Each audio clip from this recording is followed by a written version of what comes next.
कभी सोचा है कि देश की सबसे बड़ी अदालत मतलब सुप्रीम कोर्ट एक स्कूल की किताब पर बैन लगा दें?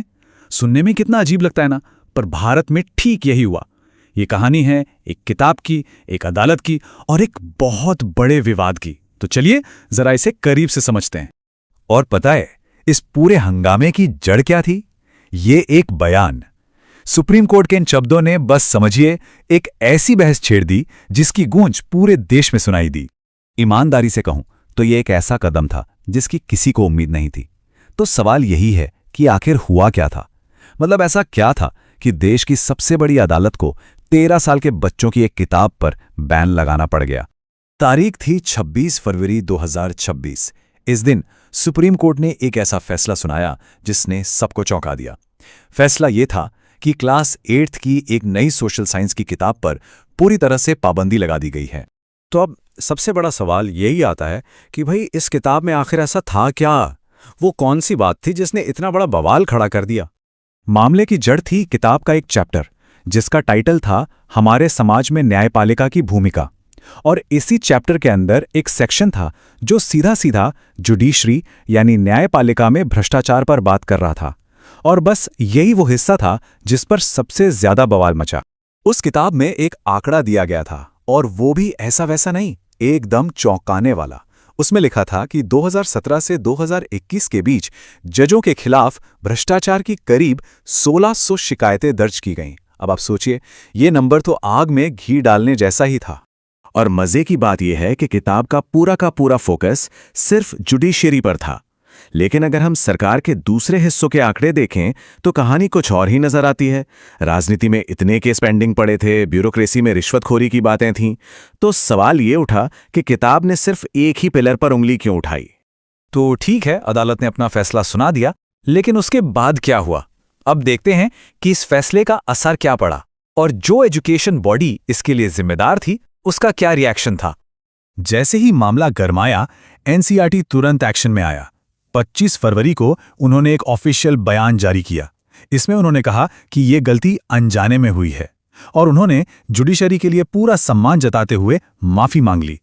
और सब कुछ इतनी तेजी से हुआ कि आप यकीन नहीं करेंगे। देखिए, 23 फरवरी को किताब आई, 25 को एनसीईआरटी ने माफी मांगी, 26 को सुप्रीम कोर्ट ने बैन लगा दिया, और 27 तारीख तक तो किताब बाजार से वापस भी मंगा ली गई। मतलब कुछ ही दिनों में पूरा खेल खत्म। और ये कोई हल्का फुल्का बैन नहीं था, बहुत सख्त था। एक एडवाइजरी निकाली गई, उसमें कहा गया कि जो 38 कॉपियां बिक चुकी हैं उन्हें तो वापस करो ही, साथ ही सोशल मीडिया पर इससे जुड़ा जो भी कंटेंट है उसे भी हटाओ। तो अब असली सवाल पर आते हैं, क्या ये सब सिर्फ एक किताब की एक गलती थी, या फिर ये भारत के एजुकेशन सिस्टम में हो रहे किसी बहुत बड़े बदलाव का एक छोटा सा इशारा था? यह सवाल हमें एक बड़ी पिक्चर देखने पर मजबूर करता है। अब इस पूरी घटना को एक बड़े नजरिए से देखते हैं। पता है ये विवाद कब हुआ? ठीक उस समय जब पूरे देश के स्कूल करिकुलम में एक बहुत बड़े प्लान्ड चेंज की तैयारी हो रही थी। ये बदलाव नेशनल एजुकेशन पॉलिसी के तहत हो रहा था, और 2026-27 के सेशन से क्लास 9 से लेकर 12 तक के लिए एक बिल्कुल नया, पूरी तरह से बदला हुआ सिलेबस आने वाला था। इसका सीधा मतलब था कि लाखों स्टूडेंट्स की पढ़ाई का तरीका बदलने वाला था।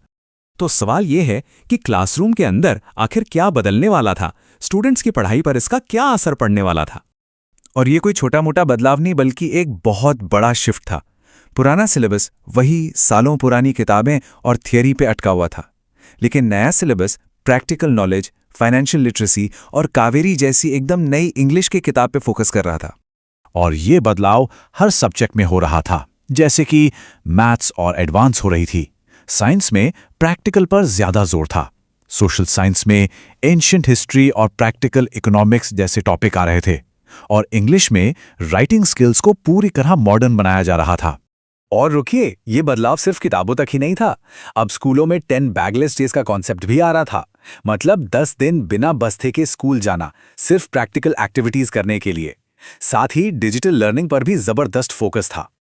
और अच्छी बात यह है कि ये डिजिटल बदलाव सबके लिए था। स्टूडेंट्स और पेरेंट्स दोनों ही एनसीईआरटी के ऑफिशियल प्लेटफॉर्म ई पाठशाला पर जाकर इन नई डिजिटल किताबों को आसानी से एक्सेस कर सकते थे। मतलब लेटेस्ट स्टडी मटेरियल अब बस एक क्लिक दूर था। तो आखिर में हम कहाँ आकर खड़े होते हैं? एक तरफ है एक बैन हुई किताब और दूसरी तरफ एक पूरी तरह से बदलती हुई एजुकेशन सिस्टम। ये सब देखने के बाद एक सवाल मन में जरूर आता है कि जब आप लाखों लोगों की जिंदगी से जुड़े इतने बड़े सिस्टम को बदलने निकलते हैं, तो क्या इस तरह के विवाद और उथल-पुथल होना तय है?